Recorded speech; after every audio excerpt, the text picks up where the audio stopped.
Hello everybody and welcome to another hobby cheating video, and this week we are going to break down non-metallic metal. All your questions will be answered. Probably. The strict technomancer that is Vincey V. Let us get to the technique and learn it Vincey V So style. I love true metallic metal and I love non-metallic metal.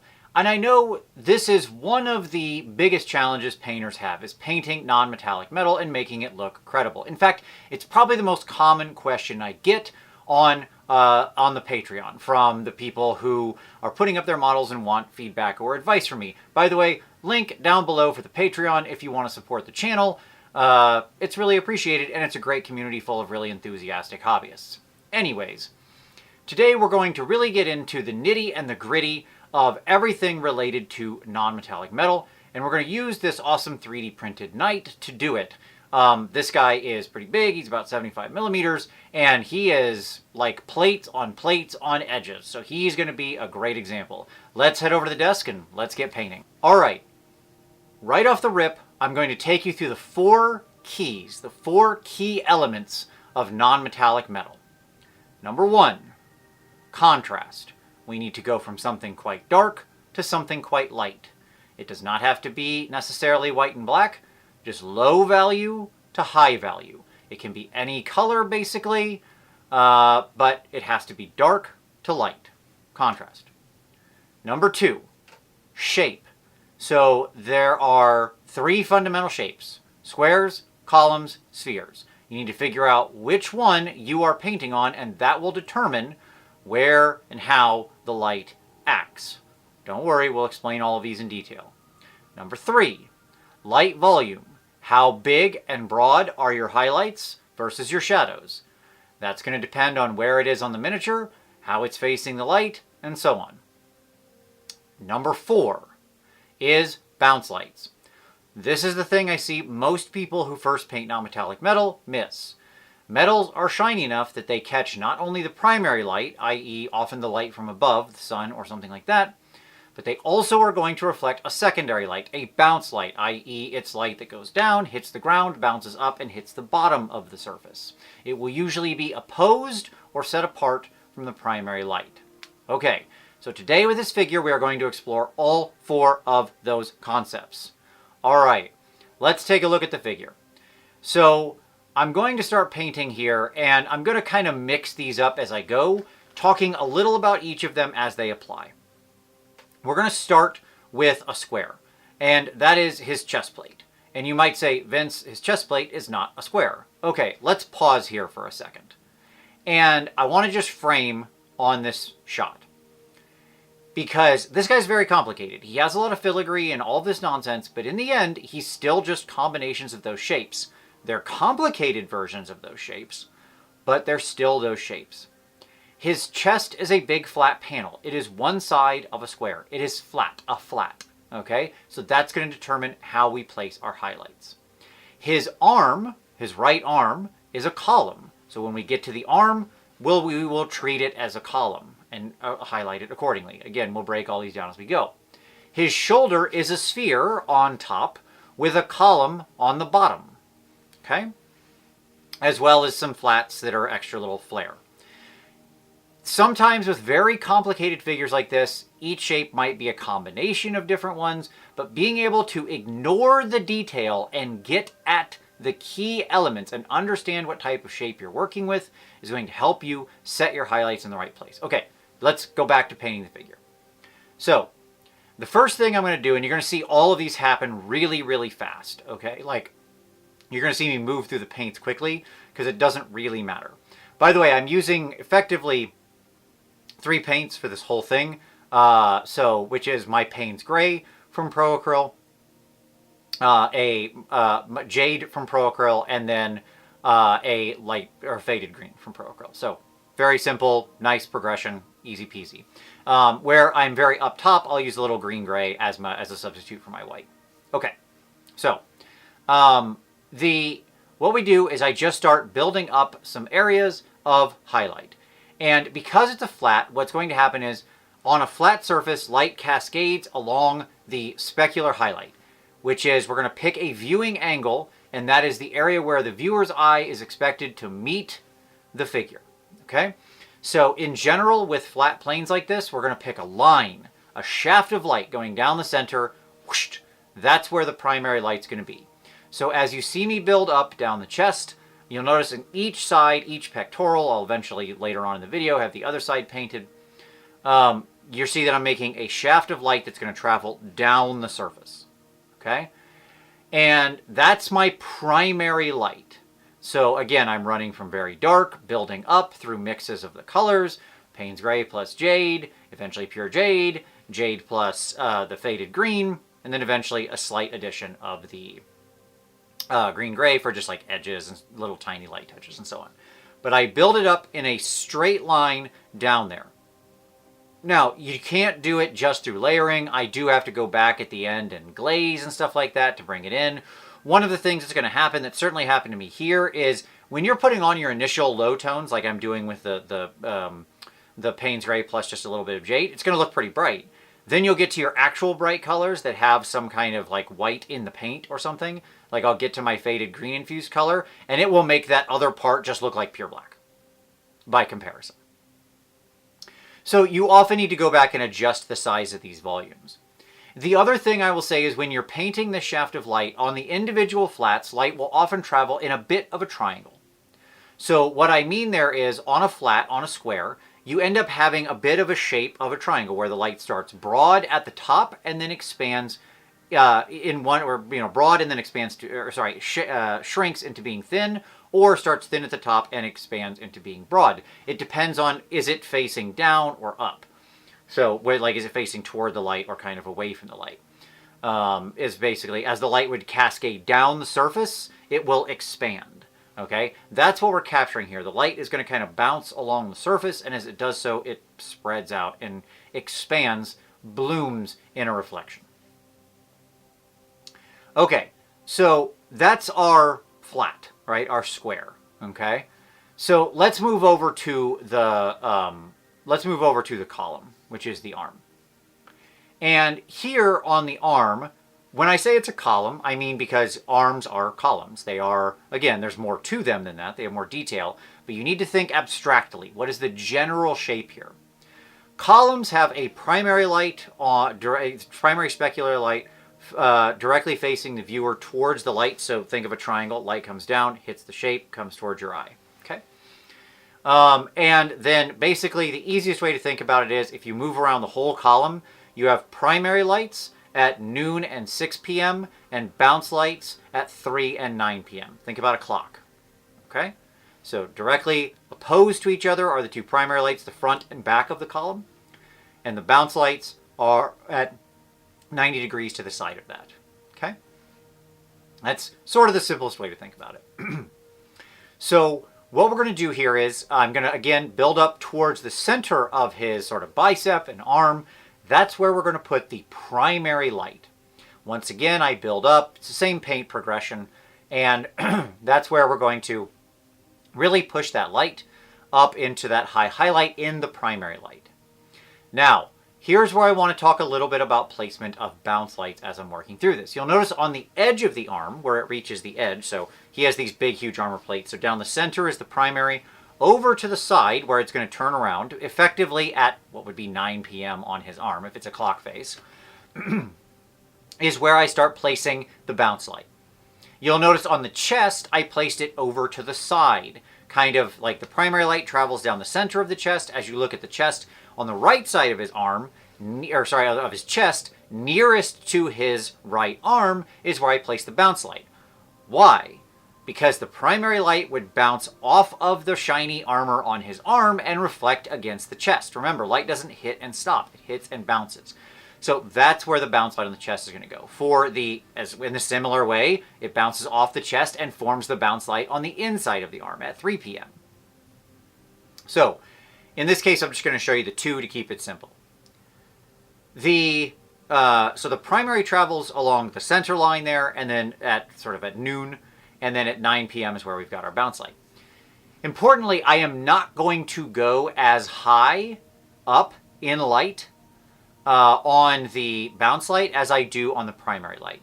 So let's imagine a 1 through 10 value spectrum. You don't need to run completely 1 through 10 on all metal. I think people often get the impression they have to go from like pure white to pure black. That you don't need that far. You need a lot of contrast, so you need to go from like 2 to 7 or 2 to 9 or something like that. But you don't have to do that on every plate, as we'll talk about in a moment. It has to be present on the total figure. Okay? So on some plates, depending on their facing, where is the plane of the plate facing? Is it directly up towards the light? You could have it be mostly bright, like 2 through 4. As long as on other planes that are more perpendicular, you run a broader 2 through 7, 2 through 8, something like that. In the shadow planes, the ones that are downward facing that only get a little bit of bounce light, it might run like 10 through 6. You'll see what I mean in a second. But with the bounce light, if the primary light is going to 2, it's up top, it's on his arms, it's high on the figure, it's very exposed to the direct primary light, his arms are sort of facing almost directly upward, then that's going to be my highest value. The bounce light on that arm, that's only going to go to like 4. Okay? I'm not taking it up very high. The bounce light needs to be weaker than the primary light. Okay? And that is because it's not actually the light of the direct reflection of the light source. It's a bounce from some other surface, and so the light has been weakened, polluted by the color of other surfaces, and so on and so forth. So it's not going to be as pure of a light as it is coming directly from the sun. So that's how we do the column. Now let's talk about sphere. That's the shoulder. So with a sphere, spheres are sort of the easiest thing to generally do because they have a bright, intense specular highlight off center on the sphere, again facing your eye, down, imagine it hits the surface, bounces to your eye. So on a shoulder, it's generally going to be like right here, kind of facing directly towards you. Basically not at the top of the shoulder pad. I see a lot of people put it at the top of the shoulder pad. It's not like that. It needs to be off center towards your eye. And then the bounce light's just going to be reverse that on the bottom side. Now in this case, he's got all these weird plates down there, so we'll hide bounce lights and secondary lights down on the lower area there on those plates. But the premise still remains. And then you have kind of the sweep of shadow. Again, same process, building my way up. And that leads me to a very important point as part of contrast. You'll notice in my list of 4, I never mentioned edge highlights.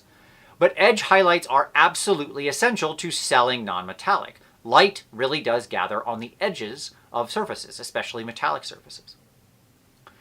So I don't see edge highlights as their own thing. They're part of contrast.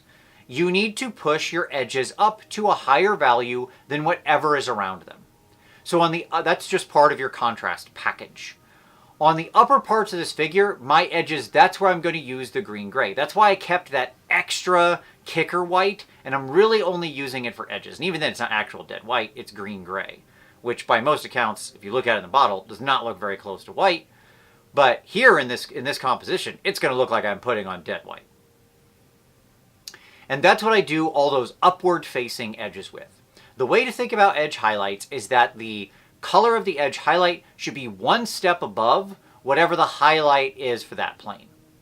So if your plane's highest value is a 3 or a 4 on the value scale, then your edge highlight should be a 2 or a 3, one step up, slightly brighter. Okay? That's all there is to it. So the upward facing edges, I'm going to use a very bright green-gray on. The downward facing edges, I go down a value step because they're going to get bounce lights. They're still a reflection, but I'm going to take it down just a notch. As I move down to the lower parts of the figure where I'm not going to come as high in value, there I'm going to use not even like pure green-gray. I'll take it down a step. I'll use something in the mix that's only got like an integration of the jade plus some green-gray. Like a 50-50 mix will be my edge highlight lower on the figure. Okay, speaking of lower on the figure, let's talk about light volume. This is another really important point. As I said, you have to run that gamut of value, but you do not have to do it on every plate. Up top on the figure, where it's very high up on these upward-facing planes, his shoulders, the top of his chest armor, and so on, those plates need to be very, very bright. Okay? They need to be mostly light. The volume of light, i.e. just the amount of the surface that is bright compared to the amount of the surface that is dark, needs to be very high. So as I'm up here on the figure, head, the sort of shoulders and so on, right? As I'm looking at all of those need to be very, very bright and have a lot of white on them. If we look here, let me take you to the helmet, okay? So with the helmet, I have a sphere. So again, we're dealing with a sphere, and then it's got some column on the side. And so I want to really expand that broad highlight. You'll see how I'm using the triangle, as I mentioned, because the light spreads in that sort of triangular fashion. In this case, we have an upward-facing one, so it starts quite broad and then cascades down. And I'm going to expand out that light over the sphere and make it so I eventually, and as I'm working up the helmet, I actually realized kind of late that I don't have a broad enough light, so I go back in and reshape it, broaden out that highlight. So you can really see here on the helmet how it's actually working with that, the general light over the volume. I want it to be high. You'll see it on the upper part of his chest, on his shoulders. Those are all areas where the light volume is big. It's broad. Doesn't need to be the whole surface. It doesn't have to. On square planes, it will tend to be a little broader than on spheres, because the sphere is having this motion where it's turning away, so it will tend to create more shadows. But the highlights, as I'm up here on the top of the figure, are going to be more broad, more expansive. As I travel down the figure to the legs, herein I'm going to reduce the overall value. This is where I take a step down. So if some of the areas on the chest were running that full 2 through 7, or whatever, 2 through 8, as I get down onto the legs and the lower areas, unless it's a very upward-facing plane, like the top of his knee or his thigh that's extended out, kind of kicking up, so the plane turns upward, I'll reduce it down. As I work down to like the feet and lower areas of the model, they're even less light. Now you're still running a value. It's not going to drop that low. Like these are still exposed planes. But if my upper highlights go to 2 or 1, these go to 3 or 4. You're bringing the overall spectrum of light down. Your shadows get deeper, your highlight gets weaker. Okay? As you move down the figure. Okay, so that's really the important thing to think of, is that imagine your entire figure is one volume. The brightest part is up here at the top, and as we move down the figure, that little spectrum of how much light we allow, like we start with 1 through 7 or something at the top, at the bottom areas we're 4 through 10. Okay, that spectrum moves in balance as I move down the total volume of the figure. All right, there's one more important lesson I want to cover here. Bounce lights aren't always just simply reflections of the same color. Up on his arm and on his chest, I kept them in that same blue color. Now, over on the other side of his chest, I want that to be a little more cold because the sun is kind of over here on this side. So I'm taking some of that green-gray out, and instead I go to a white-blue. Here I'm using that, the white-blue, as my highlight for my jade, which will really cool the entire thing. And so you can see over here on the other side of his chest that's turned away from the light, I build my way up through the colors, but this time instead of going into the green-gray, which is very warm and meant to be the sunlight side reflection, I instead go into blue, the jade into white blue, which is very cold. And that changes the reflectivity of that other side, making it feel like it's more cold. So here, effectively, the bounce lights on this side, or the light on this side, because that whole side is really just a big bounce light, but I'm still going to do a primary and secondary light, is much more cold because it's bouncing up off the ground, and so it gets very cool in comparison. Like sunlight, which starts warm, when it hits the ground and reflects back up, becomes blue, becomes cold. Okay? That you can see how I shaped that. But sometimes, if there's another surface very nearby, then we might also end up with reflections in that color. So here, let me show you the side of his right leg. This cloak is going to be purple. That's what will end up happening in the long run. And so knowing that, I can go ahead and knock in my purple reflected light right here. So my bounce light on the leg, which is a column, So my primary light is traveling down the center. My bounce light is over at the side at 9 p.m. Okay? But that bounce light is going to be purple because it's reflecting the purple light of the cloak. Like it's reflecting reflections. When a surface turns a color, it's because light is hitting that surface, turning that color, and then bouncing onto the surface. I mean, that's not actually what light does. It's reflecting everything except that color, blah, blah, blah, blah, blah. Like, we're not going to get into the specifics of the physics of it. But just, it's purple because there's a purple thing near it, okay? We get it. All right. So, here again, I do the same thing. I progress up through a very dark purple, terrestrial purple, into my royal purple, and then I'm going to add in a little bit of white blue since these are bounce lights in the shadows, so I want it to be a little cold. And then I kind of glaze it back down. And you can see how that creates that feeling of a reflection from the cloak. Now, it doesn't sell as much here because the cloak itself isn't purple, but you get the basic concept. Certainly you should be able to see how that'll work. If in your mind you turn the cloak purple, it's going to sell that that's a purple reflection. And so on and so forth, right? Like if a figure is holding a very shiny, bright, polished sword next to a pool of blood, well, then the reflections on the bottom would be red, and so on. There's an important element I really want to impress upon you, though, with these bounce reflection colors. These things are light. They are light. A reflected color is light. It's not a reflected color, it's reflected light that just happens to be tinted a particular color because of the surface it's coming off of. Meaning you need an occlusion shadow, a terminator shadow, in between the two surfaces. So you'll notice that in between the blue on the leg and the purple on the leg, I go very dark. If you're going to do reflected colors, there has to be some kind of terminator shadow between them as a brace between those two colors. If you just try to go like bright blue reflection and still reflection and it's reflected blue light and then you go directly into the purple, it is not going to sell. That dog won't hunt. Okay? You've got to have that shadow in the middle to show that primary light, light creates shadow, shadow gets illuminated by light.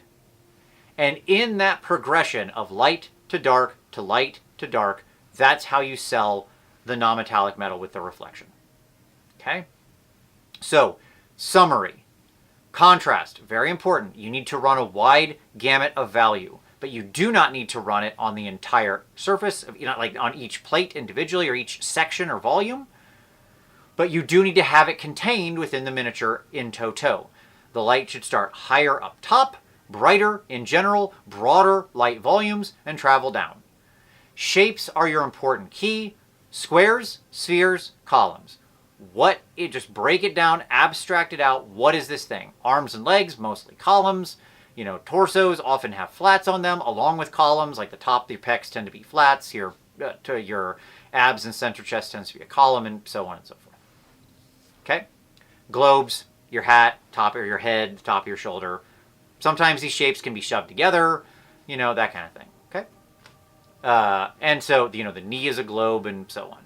Figure out your shape. That will give you how you place your lights. Your volumes of your lights need to travel downward. As you move down the figure, so does your value spectrum. If you're at the top 1 through 7, at the bottom you're 4 through 10, the value spectrum moves down. Just moving down. Finally, the reflections and lights on non-metallic metal are not just a primary light. It's not just a high contrast that runs toward the primary source. It is the primary light and then the bounce light. Okay? And there you go. Here's how he is so far. Obviously, he's not done. This guy's crazy complicated. Edge highlighting this thing and working this figure takes forever. But all of the armor is done. So this will give you a good idea of where he's at with the armor. I'll probably come back to this guy in the future for some more tutorials. So I hope you stay tuned. If you liked this, I know this was a long one, give it a like. If you're still here, do me a favor. Down in the comments, just put shiny. I would really appreciate it. It tells me that actually somebody watches this video till the end. So just give me a shiny. Ooh, shiny. But if you liked it, subscribe. We have new videos here every Saturday. If you've got any questions about non-metallic metal I didn't answer, or frankly anything, drop those down in the comments. I always answer every question and read every comment. If you want to support the channel, as I mentioned earlier, there's our Patreon, focused on review and feedback and taking your next step on your hobby journey. We'd love to have you as part of the community. There's also, of course, our affiliate links down there. We've got a new link with Michigan Toy Soldier, as well as many other affiliate links. Doesn't cost you anything extra. In fact, it usually saves you money, and it really does help out the channel in a huge way. So check out those links. There's also, of course, the books I make with Uncle Adam. So check those out for your newest skirmisher session. Thank you for sticking with me for a long one. I hope this was very helpful. As always, we'll see you next time.